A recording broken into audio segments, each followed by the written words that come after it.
ಶರಾವತಿ ತೂಗು ಸೇತುವೆ ಉದ್ಘಾಟನೆಯಲ್ಲೂ ಕೂಡ ಈಗ ರಾಜಕಾರಣ ಮುನ್ನೆಲೆಗೆ ಬಂದಿದೆ. ಸಿಎಂ ಸಿದ್ದರಾಮಯ್ಯ ಅವರ ಅನುಪಸ್ಥಿತಿಯಲ್ಲೇ ಉದ್ಘಾಟನೆಗೆ ಭರದ ಸಿದ್ಧತೆಗಳಾಗ್ತಾ ಇದೆ. ಪ್ರೋಟೋಕಾಲ್ ಬ್ರೇಕ್ ಮಾಡಿ ಉದ್ಘಾಟನೆಗೆ ಮುಂದಾದಂತಹ ಹೆದ್ದಾರಿ ಪ್ರಾಧಿಕಾರ ಈ ಸಂಬಂಧಪಟ್ಟಂಗೆ ಸಿಎಂ ಸಿದ್ದರಾಮಯ್ಯನವರು ಪತ್ರವನ್ನ ಬರೆದಿದ್ರು. ಈ ಕಾರ್ಯಕ್ರಮ ಮುಂದಕ್ಕೆ ಹಾಕಿ ಅಂತ. ಬಿಕಾಸ್ ಅವರಿಗೆ ವಿಜಯಪುರದಲ್ಲಿ ಈಗ ನಿಗದಿತ ಕಾರ್ಯಕ್ರಮ ಇದೆ. ಸೊ ಹಾಗಾಗಿ ಹೋಗೋದಕ್ಕಾಗ್ತಾ ಇಲ್ಲ. ಸೇತುವೆ ಉದ್ಘಾಟನೆ ಮುಂದಕ್ಕೆ ಹಾಕಿ ಅಂತ ಸಿದ್ದರಾಮಯ್ಯ ಆಗ್ರಹಿಸಿದ್ದಾರೆ. 3 ದಿನಗಳ ಹಿಂದೆಯೇ ನಿತಿನ್ ಗಡ್ಕರಿಗೆ ಪತ್ರವನ್ನ ಬರೆದಿರುವುದು ಕೇಂದ್ರ ಹೆದ್ದಾರಿ ಸಚಿವರಿಗೆ. ಮುಖ್ಯಮಂತ್ರಿಗೆ ಹೀಗೆ ಹೇಳಿದ ಮೇಲೆ ಉದ್ಘಾಟನೆ ಆಗತ್ತಾ ಅನ್ನೋ ಪ್ರಶ್ನೆ ಸಹಜವಾಗಿದೆ. ಆದರೆ ಎಲ್ಲ ರೀತಿಯ ಸಿದ್ಧತೆಗಳು ಈಗಾಗಲೇ ಆಗಿರೋದು ಉದ್ಘಾಟನೆಗಾಗಿ. ಇವತ್ತು ಸ್ಥಳೀಯ ಸಂಸದರಾಗಿರುವಂತಹ ರಾಘವೇಂದ್ರ ಅವರು ಕೂಡ ಹೋಗಿ ಎಲ್ಲ ಪರಿಶೀಲನೆಯನ್ನ ಮಾಡ್ಕೊಂಡು ಬಂದರು. ಇದಾದ ನಂತರದಲ್ಲಿ ಒಂದಿಷ್ಟು ಬೆಳವಣಿಗೆಗಳು ಆಗ್ತಾ ಇರೋದನ್ನು ನೋಡ್ತಾ ಇದ್ದೀವಿ. ಲೇಟಾಗಿ ಆಹ್ವಾನ ಪತ್ರವನ್ನು ನೀಡಿದ್ದಕ್ಕೆ ಸಿಎಂ ಸಿದ್ದರಾಮಯ್ಯನವರು ಸಿಟ್ಟಾಗಿದ್ದಾರೆ ಅನ್ನುವಂತಹ ಒಂದಿಷ್ಟು ಚರ್ಚೆಗಳು ನಡೀತಾ ಇದೆ. ಸಿಎಂ ಅವರನ್ನ ಈ ಒಂದು ಕಾರ್ಯಕ್ರಮಕ್ಕೆ, ಇಂತಹ ಕಾರ್ಯಕ್ರಮಕ್ಕೆ ಆಹ್ವಾನಿಸುವಂತಹ ಸಂದರ್ಭದಲ್ಲಿ ಮೊದಲಿಗೆ ಆಹ್ವಾನವನ್ನು ಕೊಡಬೇಕಾಗತ್ತೆ. ಬಟ್ 2-3 ದಿನಗಳ ಹಿಂದೆ ಆಹ್ವಾನವನ್ನು ಕೊಟ್ಟಿದ್ದಕ್ಕೆ ಮೊದಲೇ ಒಂದಿಷ್ಟು ಕಾರ್ಯಕ್ರಮಗಳು ನಿಗದಿ ಆಗಿರುತ್ತೆ, ಸರ್ಕಾರದ ಕಾರ್ಯಕ್ರಮಗಳು. ಸೊ ಅದನ್ನು ಬಿಟ್ಟು ಹೋಗೋದಕ್ಕೂ ಕೂಡ ಸಾಧ್ಯ ಆಗೋದಿಲ್ಲ ಅನ್ನುವಂಥದ್ದು ಈಗ ಒಂದಿಷ್ಟು ಸಚಿವರುಗಳ ಹೇಳಿಕೆ ಆಗಿದೆ. ಮುಖ್ಯಮಂತ್ರಿಗಳು ಈ ಸಂಬಂಧಪಟ್ಟಂಗೆ ಈ ಶರಾವತಿ ಬ್ರಿಡ್ಜ್ ಏನಿದೆ, ಆ ಒಂದು ಬ್ರಿಡ್ಜ್ ಉದ್ಘಾಟನೆ ಕಾರ್ಯಕ್ರಮವನ್ನು ಮುಂದಕ್ಕೆ ಹಾಕಿ ನಾನು ಬರ್ತೀನಿ ಅನ್ನುವಂತಹ ಆಗ್ರಹವನ್ನು ಪತ್ರದ ಮುಖೇನವಾಗಿ ಮಾಡಿದ್ದಾರೆ. ಕೇಂದ್ರ ಸಚಿವ ನಿತಿನ್ ಗಡ್ಕರಿ ಅವರಿಗೆ ಪತ್ರವನ್ನು ಬರೆದಿದ್ದರು ಸಿಎಂ ಸಿದ್ದರಾಮಯ್ಯ. ಇಷ್ಟೆಲ್ಲ ಆದಮೇಲೂ ಕೂಡ ಎಲ್ಲ ರೀತಿಯ ಉದ್ಘಾಟನೆಗಾಗಿ ಸಿದ್ಧತೆಗಳು ನಡೆದಿರೋದು. ನಾಳೆ ಉದ್ಘಾಟನೆ ಇದೆ ಮಧ್ಯಾಹ್ನ 12 ಗಂಟೆಯ ನಂತರದಲ್ಲಿ. ಆದರೆ ಸಿಎಂ ಅನುಪಸ್ಥಿತಿಯಲ್ಲಿನೇ ಡಿಸಿಎಂ ಕೂಡ ಬರೋದಿಲ್ಲ ಅನ್ನೋದು ಈಗಾಗಲೇ ಮಾಹಿತಿ ಇದೆ. ಸೊ ಸಿಎಂ ಡಿಸಿಎಂ ಅವರ ಅನುಪಸ್ಥಿತಿಯಲ್ಲೇ ಉದ್ಘಾಟನೆ ಆಗತ್ತಾ ಅನ್ನೋದು ಸದ್ಯಕ್ಕಿರುವಂಥ ಚರ್ಚೆ. ಹೀಗಾದರೆ ಅಲ್ಲಿ ಶಿಷ್ಟಾಚಾರ ಉಲ್ಲಂಘನೆ ಆದಂಗೆ ಆಗೋದಿಲ್ವಾ ಅನ್ನುವಂಥ ಪ್ರಶ್ನೆ ಸಹಜವಾಗಿ ಬರುತ್ತೆ. ಸೊ ಸೇತುವೆ ಉದ್ಘಾಟನೆಯ ಈ ಒಂದು ಕಾರ್ಯಕ್ರಮದಲ್ಲೂ ಕೂಡ ರಾಜಕೀಯ ಮುನ್ನೆಲೆಗೆ ಬಂದಿರೋದು.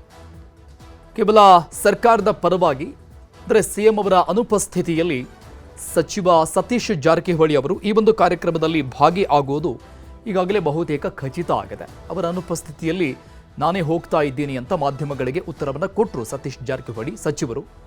ಆದರೆ ಸಿಎಂ ಸಿದ್ದರಾಮಯ್ಯನವರು ಡಿಸಿಎಂ ಇಲ್ಲದೇನೆ ಈ ಕಾರ್ಯಕ್ರಮ ಉದ್ಘಾಟನೆ ಹೇಗಾಗುತ್ತೆ ಅನ್ನುವಂಥ ಸಹಜ ಪ್ರಶ್ನೆ ಇದೆ. ಇಲ್ಲಿ ಶಿಷ್ಟಾಚಾರ ಉಲ್ಲಂಘನೆ ಆಗೋದಿಲ್ವಾ ಅನ್ನುವಂಥ ಪ್ರಶ್ನೆ ಸಹಜವಾಗಿ ಮುನ್ನೆಲೆಗೆ ಬರುತ್ತೆ. ಅದರಲ್ಲೂ ಕೂಡ ಸಿಎಂ ಕೇಂದ್ರ ಸಚಿವರಿಗೆ ನಿತಿನ್ ಗಡ್ಕರಿ ಅವರಿಗೆ ಪತ್ರವನ್ನು ಬರೆದ ನಂತರದಲ್ಲೂ ಕೂಡ ಈ ಕಾರ್ಯಕ್ರಮವನ್ನು ಮುಂದಕ್ಕೆ ಹಾಕಿ ಪೋಸ್ಟ್ಪೋನ್ ಮಾಡಿ ಅಂತ ಆಗ್ರಹವನ್ನು ವ್ಯಕ್ತಪಡಿಸಿದ ನಂತರದಲ್ಲೂ ಕೂಡ, ಅಟ್ಲೀಸ್ಟ್ ಮನವಿ ಮಾಡಿದ ನಂತರದಲ್ಲೂ ಕೂಡ ಮುಂದಕ್ಕೆ ಹಾಕೋದಿಲ್ವಾ ಅನ್ನುವಂಥ ಪ್ರಶ್ನೆ ಇದೆ. ಸಿದ್ದರಾಮಯ್ಯ ಮುಖ್ಯಮಂತ್ರಿ ಬರೆದಿರುವಂತಹ ಪತ್ರ ಇದು. ಮಾನ್ಯ ನಿತಿನ್ ಗಡ್ಕರಿ ಅವರೇ, ಕೇಂದ್ರ ಸರ್ಕಾರದ ಹೆದ್ದಾರಿ ಮತ್ತು ಭೂ ಸಾರಿಗೆ ಸಚಿವಾಲಯ ಹಾಗೂ ರಾಷ್ಟ್ರೀಯ ಹೆದ್ದಾರಿ ಪ್ರಾಧಿಕಾರವು ಶರಾವತಿ ಸೇತುವೆ ಉದ್ಘಾಟನೆಗೆ ನಿರ್ಧರಿಸಿದೆ. ಸಾಗರದ ನೆಹರು ಕ್ರೀಡಾಂಗಣದಲ್ಲಿ ಜುಲೈ 14 ಅಂದರೆ ನಾಳೆ ವೇದಿಕೆ ಕಾರ್ಯಕ್ರಮ ಇದೆ. ಈ ಬಗ್ಗೆ ನನಗೆ ಮುಂಚಿತವಾಗಿ ತಿಳಿಸಿರೋದಿಲ್ಲ. ವಿಜಯಪುರ ಜಿಲ್ಲೆ ಇಂಡಿ ತಾಲೂಕಿನಲ್ಲಿ ವಿವಿಧ ಅಭಿವೃದ್ಧಿ ಕಾಮಗಾರಿಗಳ ಉದ್ಘಾಟನೆ ಕಾರ್ಯಕ್ರಮ ಈಗಾಗಲೇ ನಿಗದಿಯಾಗಿದೆ. ರಾಜ್ಯದ ಉದ್ಘಾಟನಾ ಕಾರ್ಯಕ್ರಮಗಳ ಬಗ್ಗೆ ರಾಜ್ಯ ಸರ್ಕಾರದ ಗಮನಕ್ಕೆ ತರೋದು ಕೇಂದ್ರ ಸರ್ಕಾರದ ಹೆದ್ದಾರಿ ಮತ್ತು ಭೂ ಸಾರಿಗೆ ಸಚಿವಾಲಯದ ಕರ್ತವ್ಯವಾಗಿದೆ. ಹೀಗಾಗಿ ಇಂಥ ಕಾರ್ಯಕ್ರಮಗಳ ಆಯೋಜನೆ ವೇಳೆ ರಾಜ್ಯ ಸರ್ಕಾರದ ಗಮನಕ್ಕೆ ತರಬೇಕು. ಜುಲೈ 14ರ ಉದ್ಘಾಟನಾ ಕಾರ್ಯಕ್ರಮವನ್ನು ಮುಂದೂಡಬೇಕು. 1-2 ದಿನಗಳ ಬಳಿಕ ಉದ್ಘಾಟನೆ ಮಾಡಿದರೆ ನಾನೂ ಸಹ ಪಾಲ್ಗೊಳ್ಳಬಹುದು ಅಂತ ಸಿಎಂ ಸಿದ್ದರಾಮಯ್ಯನವರು ಕೇಂದ್ರ ಸಾರಿಗೆ ಸಚಿವಾಲಯಕ್ಕೆ ಬರೆದಿರುವಂತಹ ಪತ್ರ ಇದು. ಅದರಲ್ಲಿರುವಂತಹ ಅಂಶಗಳನ್ನು ನೋಡ್ತಾ ಇದ್ದೀವಿ. ರಾಜ್ಯ ಸರ್ಕಾರದ ಗಮನಕ್ಕೆ ತರೋದು ಕೇಂದ್ರ ಸರ್ಕಾರದ ಹೆದ್ದಾರಿ ಮತ್ತು ಭೂ ಸಾರಿಗೆ ಸಚಿವಾಲಯದ ಕರ್ತವ್ಯ ಆಗಿರುತ್ತೆ. ಹೀಗಾಗಿ ಇಂಥ ಕಾರ್ಯಕ್ರಮಗಳ ಆಯೋಜನೆ ಮಾಡುವಂಥ ಸಂದರ್ಭದಲ್ಲಿ ರಾಜ್ಯ ಸರ್ಕಾರದ ಗಮನಕ್ಕೆ ತರಬೇಕು. ನಾಳೆ ಉದ್ಘಾಟನಾ ಕಾರ್ಯಕ್ರಮವನ್ನು, ನಿಗದಿಯಾಗಿರುವಂಥ ಕಾರ್ಯಕ್ರಮವನ್ನು ಮುಂದೂಡಬೇಕು. ಅದು 1-2 ದಿನಗಳ ಬಳಿಕ ಉದ್ಘಾಟನೆ ಮಾಡಿದರೆ ನಾನು ಕೂಡ ಈ ಕಾರ್ಯಕ್ರಮದಲ್ಲಿ ಪಾಲ್ಗೊಳ್ಳಬಹುದು ಅಂತ ಪತ್ರದ ಮೂಲಕವಾಗಿ ವಿನಂತಿ, ಒಂದು ರೀತಿಯಾಗಿ ಆಗ್ರಹವನ್ನು ವ್ಯಕ್ತಪಡಿಸಿದೆ. ನಾಳೆ ಶರಾವತಿ ಸೇತುವೆ ಲೋಕಾರ್ಪಣೆ ಹಿನ್ನೆಲೆಯಲ್ಲಿ ಕಾರ್ಯಕ್ರಮಕ್ಕೆ ತಡವಾಗಿ ಆಹ್ವಾನವನ್ನು ಕೊಟ್ಟಿದ್ದಾರೆ ಪಿಡಬ್ಲ್ಯೂಡಿ ಸಚಿವ ಸತೀಶ್ ಜಾರಕಿಹೊಳಿ ಅವರ ಹೇಳಿಕೆ. ಸಿಎಂ ಸಿದ್ದರಾಮಯ್ಯನವರಿಗೆ ತಡವಾಗಿ ಆಹ್ವಾನ ಬಂದಿದೆ. ಸಿಎಂ ಸಿದ್ದರಾಮಯ್ಯಗೆ ತಡವಾಗಿ ಆಹ್ವಾನವನ್ನು ಕೊಟ್ಟಿದ್ದಾರೆ ಪಿಡಬ್ಲ್ಯೂಡಿ ಸಚಿವ ಸತೀಶ್ ಜಾರಕಿಹೊಳಿ ಅವರ ಹೇಳಿಕೆ ಇದು. ನಾಳೆ ಕಾರ್ಯಕ್ರಮಕ್ಕೆ ಸಿಎಂ ಯಾಕೆ ಹೋಗ್ತಾ ಇಲ್ಲ ಅನ್ನುವಂತಹ ಪ್ರಶ್ನೆಗೆ ಉತ್ತರ. ಸಿಎಂ ಸಿದ್ದರಾಮಯ್ಯನವರಿಗೆ ತಡವಾಗಿ ಆಹ್ವಾನಿಸಲಾಗಿದೆ. ಸರ್ಕಾರದ ಪರ ನಾನು ಹೋಗ್ತೇನೆ ಅಂತ ಸತೀಶ್ ಜಾರಕಿಹೊಳಿ ಹೇಳಿದ್ದಾರೆ. ಸಿಎಂ ನಾಳೆ ವಿಜಯಪುರದ ಪ್ರವಾಸದಲ್ಲಿರ್ತಾರೆ. ಅಲ್ಲಿ ನಿಗದಿತ ಕಾರ್ಯಕ್ರಮಗಳಿದೆ. ಸೊ ಹಾಗಾಗಿ ಅವರು ಹೋಗೋದಕ್ಕೆ ಸಾಧ್ಯ ಇಲ್ಲ. ಯಾಕಂದ್ರೆ ಇವರು ಲೇಟ್ ಆಗಿ ಆಹ್ವಾನ ಕೊಟ್ಟಿದ್ದಾರೆ. ಶರಾವತಿ ಸೇತುವೆ ವಿಚಾರದಲ್ಲಿ ಕ್ರೆಡಿಟ್ ಏನಿಲ್ಲ. ಆರಂಭ ಆಗಿದ್ದು ಹಿಂದಿನ ಸರ್ಕಾರದಲ್ಲಿ, ಅಂದ್ರೆ ಬಿಜೆಪಿ, ಕಾಂಗ್ರೆಸ್, ಜೆಡಿಎಸ್ ಎಲ್ಲ ಸರ್ಕಾರದಲ್ಲೂ ಕೂಡ ಸೇತುವೆ ಆಗಿದೆ. ಆಸ್ಕರ್ ಫರ್ನಾಂಡಿಸ್ ಇದ್ದಾಗ ಸೇತುವೆ ರೂಪುಗೊಂಡಿದ್ದು ಕರ್ನಾಟಕಕ್ಕೆ ಒಳ್ಳೆಯದಾಗಿದೆ ಅಂತ ಸತೀಶ್ ಜಾರಕಿಹೊಳಿ ಮಾತನಾಡಿದ್ದಾರೆ. ಅವ್ರದ್ದೇ ಮುಂಚೆ ಇಂಡಿ ಪ್ರೋಗ್ರಾಮ್ ಮುಂಚೆ ಫಂಕ್ಷನ್ ಫಿಕ್ಸ್ ಆಗಿತ್ತು, ಇವರು ನಂತರ ಇದು ಫಿಕ್ಸ್ ಆಗಿದೆ. ಸೊ ಡೇಟ್ ಕ್ಲಾಶ್ ಆಗಿದೆ. ಹೀಗಾಗಿ ಅಲ್ಲಿ ಅವರು ದೊಡ್ಡ ಪ್ರಮಾಣದ ಕಾರ್ಯಕ್ರಮ ಇದೆ ಇಂಡಿ ಶಾಸಕರದು. ಹೀಗಾಗಿ ಅದನ್ನು ಅವಾಯ್ಡ್ ಮಾಡಲಿಕ್ಕಾಗೋಲ್ಲ. ಸಿ ಎಂ ಪರವಾಗಿ ನಾವು ಹೋಗ್ತಾ ಇದ್ದೀವಿ. ಆದರೆ ಮುಂದಿನ ಸಾರಿ ಸೊ ಆ ಡೇಟು ಇವರಿಂದ ಕನ್ಫರ್ಮ್ ಮಾಡಿದ್ರೆ ಒಳ್ಳೆಯದು. ಯಾಕಂದರೆ ಕ್ಲಾಶ್ ಆಗೋಲ್ಲ. ಅಂದರೆ ಸ್ಟೇಟ್ ಗೌರ್ಮೆಂಟಿಗೆ ಮುಂಚೆ ಇನ್ಫಾರ್ಮ್ ಮಾಡಿದ್ರೆ ಈಜಿ ಆಗುತ್ತೆ. ಈ ಸಾರಿ ಇದಾಗಲಿಕ್ಕೆ ಅವಕಾಶ ಇದ್ದರೆ, ಖಾಲಿ ಇದ್ದರೆ ಬಹುಶಃ ಬರ್ತಿದ್ರು ಅವರು. ಆದರೆ ಅವರು ಮುಂಚೆನೇ ಇದರಿಂದ ಅದನ್ನು ತಪ್ಪಿಸ್ಲಿಕ್ಕಾಗೋಲ್ಲ. ಅವ್ರ ಪರವಾಗಿ ನಾವು ಹೋಗ್ತಾ ಇದ್ದೀವಿ. ಇಲ್ಲ, ಏನು ಕ್ರೆಡಿಟ್ ಇಲ್ಲ. ಯಾಕಂದರೆ ಇದು ಮುಂಚೆನೇ ಫಿಕ್ಸ್ ಆಗಿತ್ತು. ಅದಾದ ನಂತರ ಈಗ 3-4 ದಿವಸದಲ್ಲಿ ಇದು ಫಿಕ್ಸ್ ಆಯಿತು ಬ್ರಿಡ್ಜ್. ಹಂಗೆ ಇರ್ತವೆ. ಒಂದೇ ಸರ್ಕಾರದಲ್ಲಿ ಮುಗಿಯೋಲ್ಲ ಯಾವುದೇ ಬ್ರಿಡ್ಜ್. ಎಲ್ಲದಕ್ಕೂ ಅದಕ್ಕೆ JDS ಇರ್ತೈತೆ, BJP ಇರ್ತೈತೆ, ಕಾಂಗ್ರೆಸ್ ಇರ್ತೈತೆ. 3 ಬ್ರಿಡ್ಜ್ಗೆ 3 ಹೆಸರು ಇಡಬೇಕಾಗುತ್ತೆ. ಹಾಗೇನು ಒಬ್ಬರದ ಹೆಸರು ಎಲ್ಲೂ ಇಲ್ಲ. ಹಿಂದೆ ಆಸ್ಕರ್ ಫರ್ನಾಂಡಿಸ್ ಇದ್ದಾಗ ಇವೆಲ್ಲ ಚಾಲನೆ ರೂಪುಗೊಂಡದ್ದು ಸುಮಾರು. ಸೊ ಹಿಂದೆ BJPಯಲ್ಲಿ ಆಗಿತ್ತು, JDSಲ್ಲಿ ಆಯಿತು. ಈಗ ಮತ್ತೆ ನಮ್ಮ ಸರ್ಕಾರದಲ್ಲಿ ನಡೀತಾ ಇದೆ. ಅದಕ್ಕೆ ಇವರು ಶ್ರೇಯಸ್ ಅವರನ್ನೆಲ್ಲ ಆಗಿದೆ. ಕರ್ನಾಟಕ ಒಳ್ಳೆಯದಾಗಿದೆ ಅಷ್ಟೇ. ನಾವು ಅದಕ್ಕೆ ಶಿವಮೊಗ್ಗದಲ್ಲಿ ಸೇತುವೆ ರಾಜಕಾರಣ ಮಾತ್ರ ನಿಲ್ತಾನೆ ಇಲ್ಲ. ಸಾಗರ ಶಾಸಕ ಮತ್ತು ಉಸ್ತುವಾರಿ ಸಚಿವರಿಗೆ ಆಹ್ವಾನವೇನೆ ಕೊಟ್ಟಿಲ್ವಾ? ಹೆಸರಿಡುವ ವಿವಾದದ ಬೆನ್ನಲ್ಲೇ ಆಹ್ವಾನ ರಾಜಕೀಯ ಈಗ ಮುನ್ನೆಲೆಗೆ ಬಂದಿದೆ. ಈ ಮೊದಲಿಗೆ ಈ ಸೇತುವೆಗೆ ಏನು ಹೆಸರಿಡಬೇಕು ಅನ್ನುವಂಥ ವಿಚಾರಕ್ಕೆ ಸಂಬಂಧಪಟ್ಟಂಗೆ ದೊಡ್ಡ ಮಟ್ಟದ ಜಟಾಪಟಿಗಳು ನಡೀತಾ ಇತ್ತು. ಈಗ ಅದು ಮುಗಿತ್ತು ಅನ್ನುವಷ್ಟರಲ್ಲಿ ಆಹ್ವಾನದ ರಾಜಕೀಯ ಮುನ್ನೆಲೆಗೆ ಬಂದಿದೆ. ಶಾಸಕ ಮತ್ತು ಉಸ್ತುವಾರಿ ಸಚಿವರಿಗೆ ಆಹ್ವಾನ ಇಲ್ವಾ? ಒಂದು ಕಡೆ ಸಿಎಂ ಸಿದ್ದರಾಮಯ್ಯನವರಿಗೆ ತಡವಾಗಿ ಆಹ್ವಾನವನ್ನ ಕೊಟ್ಟಿರುವಂಥದ್ದು ಬಹಳಷ್ಟು ಚರ್ಚೆಗೆ ಗ್ರಾಸ ಆಗ್ತಾ ಇದೆ. ಮತ್ತೊಂದು ಕಡೆ ಜಿಲ್ಲಾ ಉಸ್ತುವಾರಿ ಸಚಿವರಿಗೆ ಆಹ್ವಾನವಿಲ್ಲ. ಇನ್ನು ಸ್ಥಳೀಯ ಶಾಸಕ ಬೇಳೂರು ಗೋಪಾಲಕೃಷ್ಣ ಅವರಿಗೂ ಕೂಡ ಆಹ್ವಾನವಿಲ್ವಾ? ಇದು ಶಿಷ್ಟಾಚಾರ ಉಲ್ಲಂಘನೆ ಆಗ್ತಾ ಇದೆಯಾ? ಒಂದು ಕಡೆ ಸಿಎಂ ಸಿದ್ದರಾಮಯ್ಯನವರಿಗೆ ತಡವಾಗಿ ಆಹ್ವಾನವನ್ನ ಕೊಟ್ಟಿರುವಂಥದ್ದು ಇದು ಕಾಂಗ್ರೆಸ್ನವರಿಗೆ ಸಹಜವಾಗಿ ಕೆಂಗಣ್ಣಿಗೆ ಗುರಿಯಾಗಿದೆ. ಇದಲ್ಲದೇನೆ ಸ್ಥಳೀಯ ಶಾಸಕರು, ಜಿಲ್ಲಾ ಉಸ್ತುವಾರಿ ಸಚಿವರಿಗೂ ಕೂಡ ಕರೆದೇ ಇರುವಂಥದ್ದು ಇದು ಬಹಳಷ್ಟು ಆಕ್ರೋಶಕ್ಕೆ ಈಗ ಕಾರಣ ಆಗ್ತಾ ಇದೆ. ರಾಜಕೀಯ ಜಟಾಪಟಿಗೆ ಕಾರಣ ಆಗ್ತಾ ಇದೆ. ಆಹ್ವಾನ ಇನ್ನೂ ಅಫಿಷಿಯಲ್ ಆಗಿ ನನಗೆ ಬಂದಿಲ್ಲ. ನೋಡೋಣ, ಅದನ್ನು ಹೇಳ್ತಕ್ಕಂಥದ್ದು ಕೆಲವು ಗೊಂದಲ ಇರಬಹುದು ಅಂತ ಹೇಳಿ ಭಾವಿಸ್ತೀನಿ. ಆದರೂ ಕೂಡ ಈ ಥರ ಹೋಗ್ತಕ್ಕಂಥದ್ದು ಏನೇ ಆದ್ರೂ ದುರಹಂಕಾರದಿಂದ ನಾನು ಮಾಡಬೇಕು ಅಂತಕ್ಕಂಥದ್ದು ಇದ್ದರೆ ಅದಕ್ಕೆ ನಾವೇನು ಮಾಡೋದಕ್ಕಾಗೋದಿಲ್ಲ.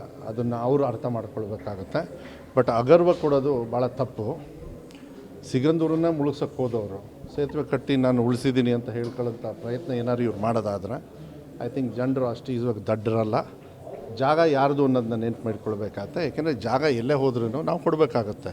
ಅದನ್ನೆಲ್ಲ ಈ ರೀತಿ ಅಗರ್ವ ಕೊಡ್ತಕ್ಕಂಥದ್ದು, ಆಮೇಲೆ ಪಬ್ಲಿಸಿಟಿ ಸಾವಿ ಅಂದಾಗ ನಾನೇನು ಮಾಡೋಕ್ಕಾಗಲ್ಲ. BJPಯವರು ಈ ಸೇತುವೆಯನ್ನು ಭಾಳ ಬಿಂಬಿಸ್ಕೊಂಡು ಪಕ್ಷದ ಕಾರ್ಯಕ್ರಮ ಥರ ಬಿಂಬಿಸ್ಕೊಳ್ತಾ ಇದ್ದಾರೆ. ನಮಗೇನು ಆ ಥರ ಏನು ತೊಂದರೆ ಇಲ್ಲ. ಯಾಕಂದರೆ ಆ ಭಾಗದ ಜನರಿಗೆ ಸೇತುವೆ ಬೇಗ ಉದ್ಘಾಟನೆ ಆದರೆ ಸಾಕು, ನಾವೇನೂ ಇಲ್ಲ.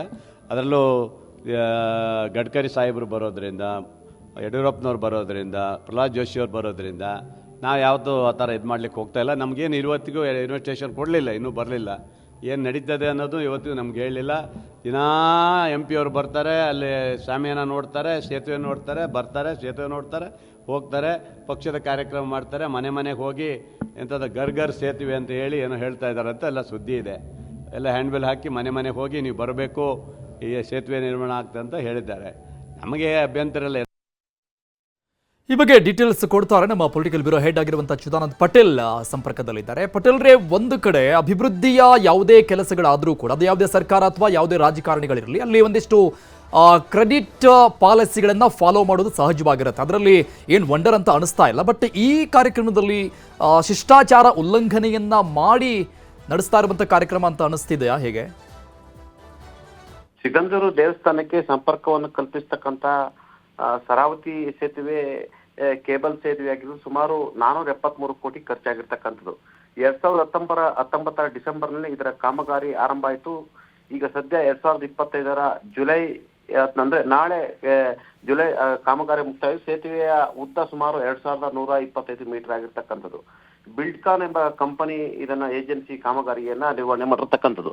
ಆದ್ರೆ ಎಲ್ಲೊಂದ್ ಕಡೆ ಈ ವಿಚಾರದಲ್ಲಿ ಕ್ರೆಡಿಟ್ ವಾರ್ ಆರಂಭವಾಗಿರ್ತಕ್ಕಂಥದ್ದು. ಯಾಕಂತ ಹೇಳಿದ್ರೆ ಇದು ಸಂಪೂರ್ಣವಾಗಿ ಕೇಂದ್ರ ಸರ್ಕಾರದ ಪ್ರಾಯೋಜಕತ್ವದ ಸೇತುವೆ ಆಗಿರ್ತಕ್ಕಂಥದ್ದು ಮತ್ತು ಶಿವಮೊಗ್ಗದ ಸಂಸದರಾಗಿರ್ತಕ್ಕಂಥ BY ರಾಘವೇಂದ್ರ ಮತ್ತು ಮಾಜಿ ಮುಖ್ಯಮಂತ್ರಿ BS ಯಡಿಯೂರಪ್ಪನವರ ಶ್ರಮದಿಂದ ಮತ್ತು ಯಡಿಯೂರಪ್ಪನವರು ಒತ್ತಡದಿಂದ ಕೇಂದ್ರ ಸರ್ಕಾರಕ್ಕೆ ಮನವಿ ಮಾಡಿ ಈ ಸೇತುವೆಯನ್ನ ಕಟ್ಟಲಿಕ್ಕೆ ಕಾರಣಕರ್ತರಾಗಿದ್ದ ಅನ್ನೋದು ಇದರ ವಿಶೇಷ. ಅಫ್ಕೋರ್ಸ್ ಇದು ಮಾಜಿ ಮುಖ್ಯಮಂತ್ರಿ BS ಯಡಿಯೂರಪ್ಪನವರ ಶ್ರಮದ ಫಲ ಅಂತ ಹೇಳೋದು ತಪ್ಪಾಗ್ಲಾರ್ದು. ಸಾಮಾನ್ಯವಾಗಿ ಯಾರದೇ ಶ್ರಮ ಆದ್ರೂ ಕೇಂದ್ರ ಮತ್ತು ರಾಜ್ಯ ಸರ್ಕಾರಗಳ ನಡುವೆ ಎಲ್ಲೊಂದ್ ಕಡೆ ಶಿಷ್ಟಾಚಾರಗಳು ಇರುವಂತದ್ದು. ಶಿಷ್ಟಾಚಾರ ಇಲ್ಲಿ ಉಲ್ಲಂಘನೆ ಆಗಿರುವಂತದ್ದು. ಈಗ ರಾಜ್ಯ ಮತ್ತು ಕೇಂದ್ರ ಸರ್ಕಾರಗಳ ನಡುವೆ ಸೇತುವೆ ಉದ್ಘಾಟನೆ ವಿಚಾರದಲ್ಲಿ ಇದೀಗ ಬಿರುಕು ಮಾಡಿರ್ತಕ್ಕಂಥದ್ದು. ಎಲ್ಲೊಂದ್ ಕಡೆ ಈ ಒಂದು ಶಿಷ್ಟಾಚಾರದ ಉಲ್ಲಂಘನೆ ಕೇಂದ್ರ ನ್ಯಾಷನಲ್ ಹೈವೇ ಅಥಾರಿಟಿ ಆಫ್ ಇಂಡಿಯಾದ ಅಧಿಕಾರಿಗಳು ಮಾಡಲು ಸಂಬಂಧಪಟ್ಟಕ್ಕೆ ರಾಜ್ಯ ಸರ್ಕಾರ ಈಗ ಕಿಡಿಕಾರ್ತಿರ್ತಕ್ಕಂಥದ್ದು.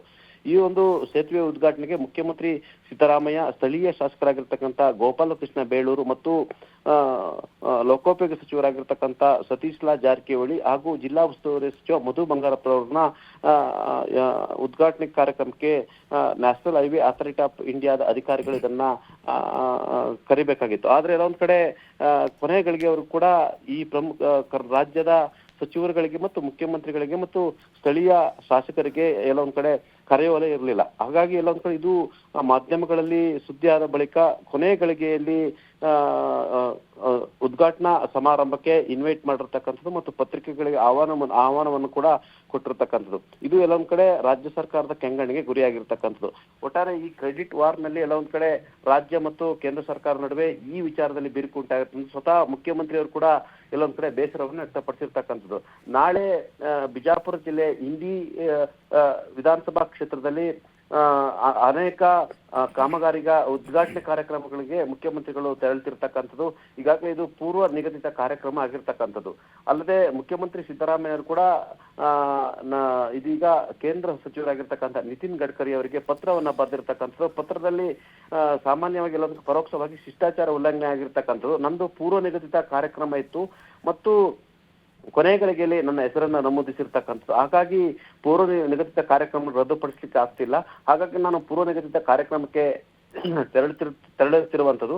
ಹಾಗಾಗಿ ಈ ಉದ್ಘಾಟನಾ ಕಾರ್ಯಕ್ರಮವನ್ನ ನಿಮ್ಮ ಸಮಯ ಮತ್ತು ನಮ್ಮ ಸಮಯವನ್ನು ಹೊಂದಿಸಿಕೊಂಡು ಮುಂದಿನ ಯಾವುದೇ ದಿನಾಂಕದಲ್ಲಿ ಮಾಡ್ಲಿಕ್ಕೆ ಮನವಿಯನ್ನ ಮಾಡಿರ್ತಕ್ಕಂಥದ್ದು.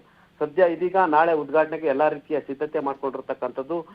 ಕ್ರೆಡಿಟ್ ವಾರ್ ಕಾರಣಕ್ಕಾಗಿ ಸ್ಥಳೀಯ ಶಾಸಕರು, ಉಸ್ತುವಾರಿ ಸಚಿವರು ಮತ್ತು ಲೋಕೋಪಯೋಗಿ ಸಚಿವರು ಕೂಡ ಈಗಾಗಲೇ ಕಿಡಿಕಾರಿರ್ತಕ್ಕಂಥದ್ದು.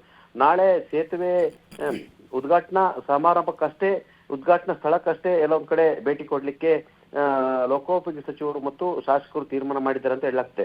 ಸದ್ಯ ಕ್ರೆಡಿಟ್ ವಾರ್ ನಿಂದ ರಾಜ್ಯ ಮತ್ತು ಕೇಂದ್ರ ಸರ್ಕಾರದ ನಡುವೆ ಇದೀಗ ಪರಸ್ಪರ ವಾಕ್ಸಮರ ಆಗಿರ್ತಕ್ಕಂಥ ಶಿಷ್ಟಾಚಾರ ಉಲ್ಲಂಘನೆ ಸಂಬಂಧಪಟ್ಟ ಹಾಗೆ ಪರಸ್ಪರ ವಾಗ್ದಾಳಿಯನ್ನು ಕೂಡ ನಡೆಸಿರ್ತಕ್ಕಂಥ.